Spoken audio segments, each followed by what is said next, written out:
(2013년) 기준으로 한국인 사망 원인 1위는 암입니다. 사망률이 10만 명당 149명이나 됩니다. 2위는 뇌혈관 질환, 그리고 3위는 심장 질환으로 조사됐습니다.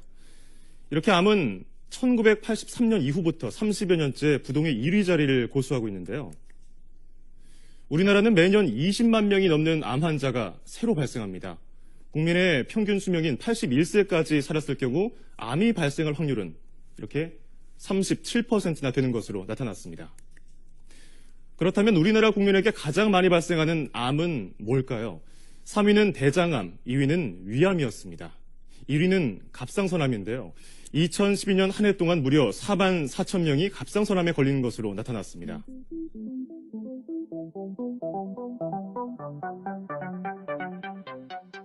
과도한 운동이나 스트레스 따위로 산소가 매우 반응성이 강한 상태로 바뀌게 됩니다.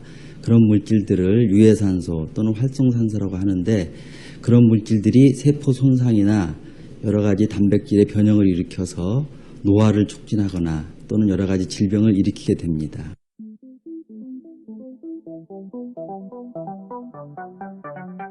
활성산소가 무엇인지부터 좀 알아야 될 것 같은데, 산소가 활성화된다는 건 어떤 의미입니까? 일단 쇠를 놔두게 되면 녹이 슬죠. 네. 근데 우리도 이제 산소를 통해서 호흡을 합니다. 그러니까 산소를 태워서 에너지를 만드는데 이를 산화 과정이라고 하죠. 네. 이 과정에서 활성산소가 불가피하게 생깁니다. 근데 활성산소는 사실 좀 약간 독해서 몸에 침입하는 그런 균을 죽일 수도 있고요. 또 생체 신호 전달 과정에서 상당히 중요한 역할을 하기 때문에 무조건 나쁜 것은 아닙니다. 네. 문제는 다량으로 많이 발생했을 때인데요. 이 활성산소는 좀 불안정하기 때문에 많이 생기면 건강에 해를 미칠 수가 있습니다. 과도한 활성산소는 몸속에서 산화 과정을 하는 거죠. 아까 쇠를 말씀드렸듯이 네. 우리 세포도 산화, 녹이 슬 수 있는 겁니다. 그렇군요. 네. 그러면 이 활성산소가 어떤 병을 일으킬 수도 있나요? 한꺼번에 많이 발생하게 되면 우리 몸의 장기, 이런 것들을 공격할 수 있겠죠. 그래요? 그래서 노화, 또 암 발생, 또 동맥경화 등의 원인이 될 수가 있습니다. 활성산소가 세포 노화를 촉진하고 또 DNA를 변형시켜서 암 발생의 원인이 될 수 있다는 거죠. 또 몸속의 여러 단백질을 변형시켜서 기능을 떨어뜨리는데요. 대표적인 게 호르몬 계통입니다. 이 호르몬 계통이 떨어지면 우리 몸의 각종 생리 기능이 저하가 될 수 있습니다. 자, 그렇다면은 이제 활성산소가 주로 어떨 때 갑자기 많이 발생하는지 이걸 알아야 할 것 같은데요. 좋지 않은 생활 습관, 음주, 흡연, 또 과로, 대표적인 게 또 과도한 스트레스입니다. 네. 스트레스를 받게 되면 우리 몸이 과도하게 긴장을 하고요. 경보 상태에 돌입을 하게 되는데, 비상 상태죠. 그러면 많은 에너지를 필요합니다. 이때 활성산소도 덩달아 많이 발생하게 되겠죠.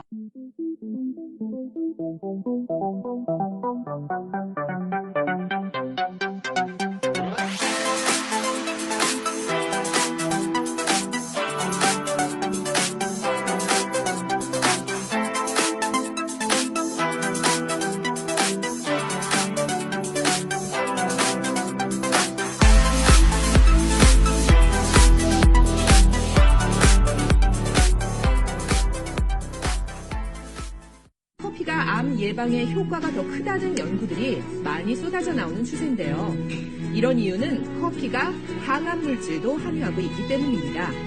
커피의 원두에는 폴리페놀이나 클로로겐산 같은 항산화제가 들어있는데요.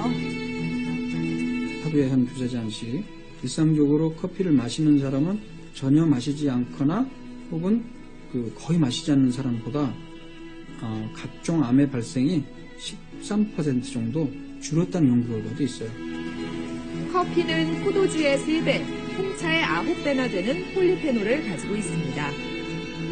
하루에 커피를 석 잔 이상 마신 사람은 간암의 위험도가 평균 40% 감소했고요. 남성의 경우 전립선 암 위험도가 36% 감소했습니다. 커피는 당뇨에도 효과가 있는데요. 이 대학 교수는 건강을 위해 매일 직접 커피를 내려 마신다고 합니다. 제가 전에 당뇨가 좀 있어가지고 제 몸에 맞는 어떤 음료라든지 그런 걸 찾다 보니까 커피가 좋다고 하는 걸 알게 되었고, 그래서 거기에 대해서 자료도 모으고 여러 가지 연구도 하고 분석하게 되었습니다. 하버드대학 연구팀에 따르면 커피를 마시는 경우 당뇨병 위험이 남성은 50%, 여성은 30% 줄어드는 것으로 밝혀졌는데요. 이외에도 커피는 지방 분해, 치매 예방, 우울증 예방 등 긍정적인 면이 많습니다. 좋은 점은 폴리페놀 성분이 많아서 항산화 작용이 매우 큰 음료입니다. 그런 점에서 당뇨에 좋고, 그 다음에 카페인 성분이 있어서 기억력이라든지 치매 발생에 좋고, 파킨슨 병에 좋고, 그 다음에 또 지방을 분해해서 다이어트에도 좋습니다.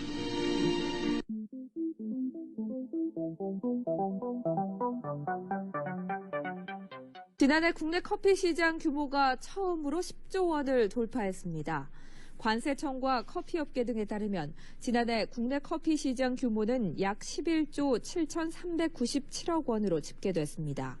국민 전체가 1년 동안 마신 커피를 잔수로 따지면 약 265억 잔에 달해 1인당 연간 512잔꼴로 커피를 마신 것으로 파악됐습니다.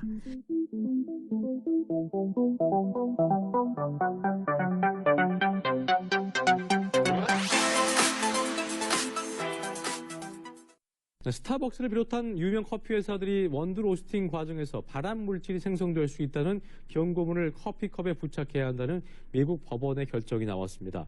미 캘리포니아주 로스앤젤레스 카운티 고등법원은 독성물질 교육조사위원회가 90개 커피 회사를 상대로 낸 소송에서 원고 측 주장을 받아들여 커피 회사에 암 경고 라벨을 붙여야 한다고 판결을 했습니다. 독성물질 교육조사위원회는 생원두를 볶을 때 생성되는 물질인 아크릴 아미드가 캘리포니아 법령에서 규정한 발암물질에 해당하고 해당 성분의 높은 함유치가 커피 음용자들에게 암을 유발할 수 있다고 주장하며 2010년에 소송을 낸 바 있습니다.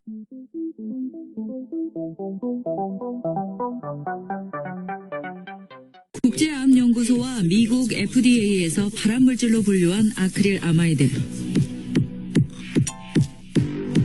감자튀김이나 빵처럼 탄수화물 성분이 많은 음식을 120도가 넘는 고온에서 조리하면 생겨납니다.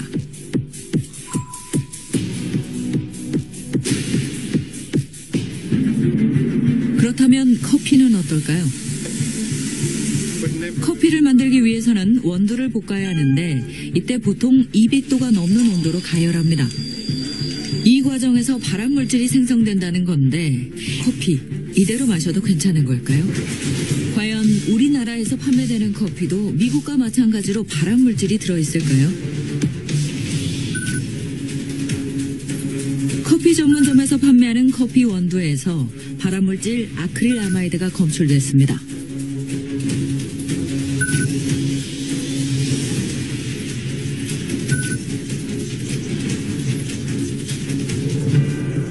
적게는 95에서 많게는 211.3 마이크로그램 퍼 킬로그램이 나온 겁니다.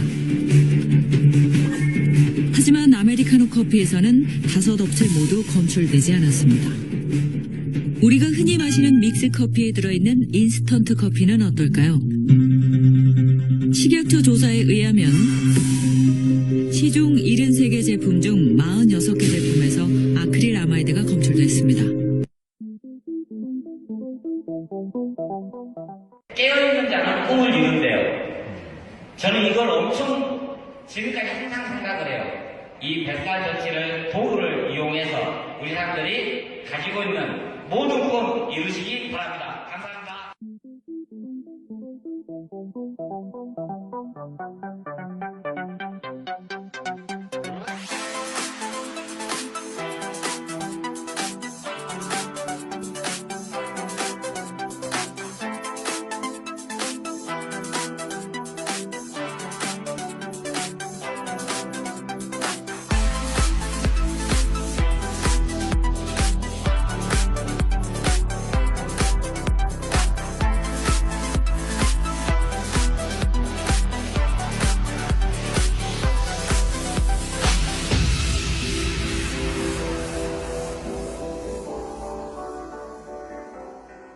요즘 더치커피 즐기는 분들 많으시죠? 이 뜨거운 물을 쓰는 일반 커피와 달리 더치커피는 이런 기구를 통해서 찬물을 한 방울 한 방울 떨어뜨려 오랜 시간 추출합니다. 그래서 커피 한 잔 만드는데 적어도 서너 시간은 걸리지만 맛이 부드럽고 커피 향이 오래 유지된다는 장점이 있습니다. 그런데 문제가 있습니다. 시중에 유통 중인 일부 더치커피 제품에서 기준치의 최고 10,000배 가까운 세균이 검출됐습니다. 김용태 기자가 취재했습니다. 회사원 임종익 씨는 퇴근 시간이면 더치커피 용기를 꺼냅니다. 커피가루에 찬물을 붓고 퇴근하면 다음날 아침 더치커피가 완성돼 있습니다. 구수하다고 해야 될까요? 그런 향과 맛이 있어요. 이게 굉장히 매력적이고 또 일반 커피에 비해서 좀 더 맛도 부드럽고요. 이런 더치커피 마니아가 늘자 제품들도 쏟아졌습니다. 문제는 위생 상태입니다. 소비자원이 30개 제품을 조사했더니 3개 제품에서 일반 세균 허용 기준치를 초과했습니다. 특히 한 개 제품은 기준치를 무려 9,900배 초과했고 다른 한 개 제품에선 나와선 안 되는 대장균군까지 검출됐습니다. 대장균이 검출된 것은 오염됐다는 표시고 또 대장균 종류에 따라서는 복통, 설사 등 장염 등을 유발할 수 있겠습니다. 찬물로 오랜 시간 만드는 데다 살균 과정이 없어서 쉽게 오염될 가능성이 있는 겁니다. 또 더치커피 원액을 물과 1:3 비율로 희석해도 평균적으로 아메리카노보다 카페인 함량이 더 많았습니다. 카페인이 함량이 상당히 낮은 거라고 생각을 하시는 분들이 더러는 있습니다. 고카페인 함량 음료가 되겠고요. 카페인이 높은 음료는 함량과 주의사항을 표시해야 하지만 이를 제대로 지킨 제품은 전체 20%에도 못 미쳤습니다. SBS 김용태입니다.